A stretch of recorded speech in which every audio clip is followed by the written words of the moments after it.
嘿，大家伙儿早喽！4月26号，星期六，周末了。这周是不是就休今天一天？北京时间1点半，今天下午，咱们还是直播间见。今天第4个训练日，回评论和弹幕。今天轻松跑，一会儿亮。咱们就开始回评论。有一位小伙伴说，冬训要准备自己的手半马。冬训的状态不错，跑量能提升到180，手半马的话1个月能跑180很厉害了。我记得我第一次完成一个半马的时候，1个月80到100，根本跑不了那么多。跟我说刚开始练的时候上升的很快，然后到后来呢就很慢，甚至因为疲劳还有下降，这很正常，很正常。你看有的运动员就碰巧，比方说赛前有轻微的不影响竞技的伤或者病，因为他稍微歇了一些，反而状态变好了。就是普通人训练，其实我到现在我也不很推崇说一定要按一个周期，比方几个月的周期，就不是太有完全的必要，就靠赛前的调整和减量就 OK。这就预示一个我们平常训练确实太辛苦了。我也会有反思，就比方说大家看有些比较代表性的，我就不提名字的运动员，也是把自己练得特别苦，一直特别焦虑，然后比赛呢特别拼，有时候看着永远是特别的努力，然后突然一个契机他休息了2周甚至1个月，反而在下一个赛季表现得特别好。但是说到这儿我又得多说一句，我之前老说的，现在我说的少了，是因为观众们变多以后呢，各种声音都会有，但是我还是坚持我那个观点，就是绝大多数普通人，包括我们自己想象的自己就是我们真实的自己远没有我们自己想象的自己承担的负载或者疲劳要多，真的没有。就是有时候我们自己觉得自己特别努力，但是其实并不是，就是人要比自己想象的强大的多。大多数人都会先输在情感和精神上，而不是真正输在身体上。有人可能会说，那不对呀，我就是因为练伤了先输在了身体上。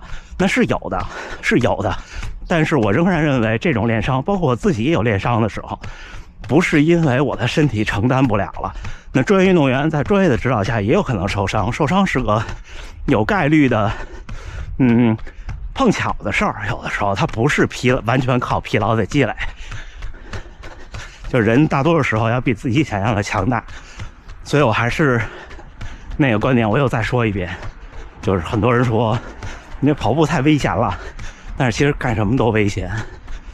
真正把自己跑坏和跑不行的人是绝对少数，干什么都有把自己干不行的人。所以张弛有度，但是呢，我的原则是对普通人来说，就包括我现在自己跟自己说也是，在想着张弛有度的时候呢，如果你想调整想休息的时候，稍微的控制一点点去休息，然后想努力的时候呢，稍微的多一点点去努力，这样呢在客观上看就是 OK 的，就不会是练得少休得多。下位小伙伴说，我这跑步不行啊，我抬腿特别低，怎么办？我觉得这是一个错误的概念，就是跑步不是靠抬腿的，那可能又不严谨了。就是马拉松跑步不是靠抬腿的，是靠充分的后蹬。就是这充分后蹬可能说出来又有误解，就是它不是说你这一步使劲去踹你这个地，它还是一个整体的东西。对，就不服这个事情，它就是和力量有关系。有人说和柔韧度有关系，你说没有吗？肯定不是，肯定有。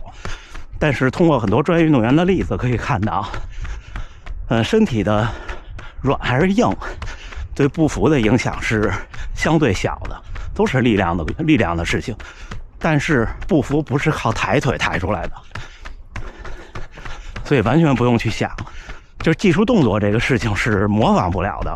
我总说，你说你去练武术、练芭蕾舞、练跆拳道，你练跳水、练体操，你都知道那东西你模仿不了，你得靠练。那体操像后空翻多少周落地，你得有那力量，你得有那个体操当然要柔韧度，对吧？那为什么到跑步这儿就都想说，我不管跑多慢的速度，我不管多初级，我都要跑起来像吉普乔格那样的？这个不讲道理，对不对？因为人家是因为他能跑那么快，能跑那么好，他才能有那个技术动作，这个是相辅相成的。普通人就是你没有巨大的问题，比方说你有严重的八字脚，那可以板一板；你有严重的摆臂的问题，可以板一板。其他的就顺其自然。相信我，人的肌肉、关节、骨骼都是努力的在下意识的趋利避害的，下意识的代偿的。你就按你自己最熟悉的方式去跑 ，OK 的。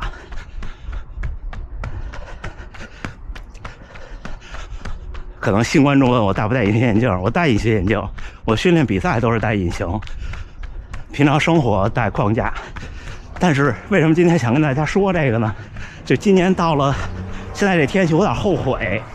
就去年的时候，我配了一副有度数的墨镜，但是后来发现，其实可操作性不如买那种没有度数然后再戴隐形，因为有的时候训练比赛的时候，你想摘掉它一会儿，摘掉它看不清楚了，这是个大问题。而且款式啊、选择范围也就变少了很多，所以是不是再考虑再买一个？但是感觉有点败家，是不是？因为特别明显，去年戴那个跑步觉得不自由，因为老得戴着，而且歪了以后还得赶紧推正。还有就是这边比赛，日本这边有个不成文的礼仪，就是冲刺的时候得把墨镜摘掉。所以你们看那年那个大阪女子国际马拉松创造世界亚洲纪录还是日本纪录不记得了，就是都是这样。然后昨天还是前天说到信心，有一位观众留言说焦虑或者怀疑自己来自于自己对自己的期望太高，但是呢自己又知道自己的能力太弱，应该踏踏实实跑，水到渠成。我觉得就是首先他说的没错，但是他应该没有完全理解我的意思。对，就我描述的那个事情不是这么浅显的，抱歉，我用了一个不合适的词，因为这道理谁都懂，对不对？那我要没练就想去5公里减20，那肯定是不行的。而且我相信这种人不会焦虑，对不对？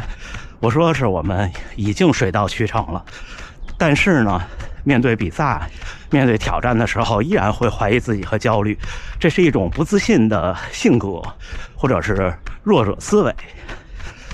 它都是在潜移默化的生活中形成的。就比方说，你现在跟我说你这场比赛跑个2小时50就行了，2小时50对我来说，就现在这天气也是轻松加愉快。就如果我准备的话，但是我仍然会焦虑，会有怀疑自己。这个可能在外人看起来是多余的，是不可能的。所以怎么去突破这个呢？这是我那天分享的话题，就我的一些经验。虽然不能完全突破，但是好很多。所以如果您也是这种偏弱者的思维，你可以看看那期的封面上写着特别大的2个字，叫信心。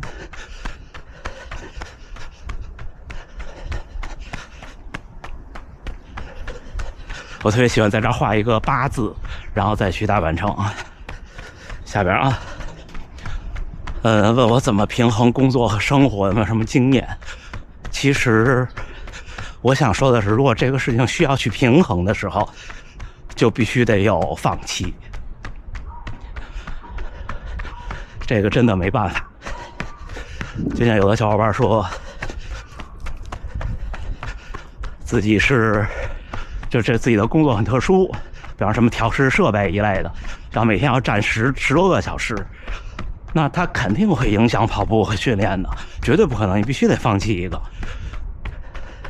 或者比方说我，你看我活到这年龄，肯定经历过，让父母突然这段时间身体不舒服，看了个病，住了个院，那这段期间肯定也是影响的。你总是要有放弃一些东西，就任何的平衡都是放弃带来的，就是既要又要是很难做到的，真的很难做到的。看我频道时间长的观众应该也都知道，就是其实我放弃过很多东西，不光是这些训练的时间，包括赚钱呀、机会呀、生活呀，什么都是。不是说劝大家为了一个事情，不一定这个事情是跑步，就要去放弃所有。所谓平衡，就是这儿放弃一点，那儿放弃一点，不能全在一个事儿上放弃。全在一个事儿上放弃，在外人看起来就有点极端，对不对？像我现在，可能别人看一种思维方式想我是，我为了训练放弃了很多东西，但是另外一种思维，你可以这样想，我是为了每天能更好的生活和工作，我放弃了白天训练，或者不用起这么早的训练，我只能选择起这么早，那这也是一种放弃。那选择起这么早呢，那就要放弃晚上的生活，是不是？我也觉得吃完饭坐那儿看看电视，刷刷手机，挺有意思的。真心话，就到现在我在这儿住了2年多，有一次一般就是比赛之后的晚上，如果我们决定出去吃饭，就稍微晚一点，回来时候看着霓虹灯璀璨的新斋桥，包括那天拍那个影视新的360度的超5，去霓虹灯璀璨的新斋桥，我觉得这个夜生活还是挺美好的。但是我就看见过几次，真心话。那这不也是一种放弃吗？我并没有为了跑步放弃太多生活，而是互相在放弃，这么安慰自己就好了。有位小伙伴说，为什么我马拉松都破3了，用4分出一点头的配速跑10公里还是特别艰难？是有这样的人，但是很不常见。因为很多人其实是耐不住性子，说一直都慢慢跑的。所以那时候我跟大家分享，我说，初跑者先跑快一点的这件事情的时候，我还特别的奇怪，我说，真的会有心甘情愿一直6、7分跑几年的人吗？我还是坚持我那个观点，而且在香根一传观赛的时候和一位专业的人聊，当时还出了节目，节目的名字好像就叫专业人员也同意我的观点，先练速度。因为普通人你先跑快一点 OK 的。所以接下一条这位小伙伴说的特别好，就是马拉松就是什么呢？你看你5公里10公里跑得够快了，然后想办法把这个速度跑42公里，这对普通人来说就是一个特别直接、特别合逻辑、特别现实的一件事情，不反直觉，就慢慢来，没问题的。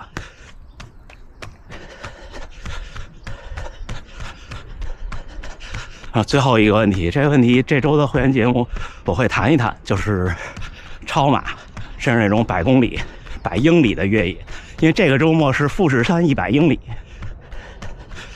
那个比赛特别的带劲，会直播的网上，那好像得干将近20个小时第1名，可能。就这种比赛完了以后，觉得特别累，消耗巨大，损耗特别大，是这样的。我的结论就是，略微的得不偿失，对大多数马拉松爱好者来说，自己评估这也没办法，就只能多吃肉、多睡觉、多喝水。就我这次恢复的就还好，但是这次强度不大。行吧，我们绕了一个8字进大阪城，准备的评论都回完了。今今天最后一个训练日，轻松跑一天，明天休息了。哎，4月26号星期六清晨都8点多了，因为和频道的一位观众在大阪城的烘焙店喝了个咖啡。这位观众特别有缘分，原来没见过。去年大河原先生去参加悉尼马拉松，在悉尼的某一个街角被观众认出，说你是不是大河原先生？两个人合了个影，然后之后就建立了联系，聊得挺开心。今天是第4个训练日，我们频道都是固定第4个训练日和大家分享各位在评论区或者弹幕里关心讨论的一些话题，我会发表一些我觉得成熟或者不成熟的观点，也就是这样。我觉得跟大家聊聊大家关心的问题还是挺有意思的，因为每个人都有自己独特的视角和想法。行吧，那就不跟大家多说了，我已经吃完早饭了，回家赶快剪辑。今天下午咱们还是北京时间1点半直播间见。最后还是祝大家能努力生活，健康平安。咱们直播间和下回节目再见。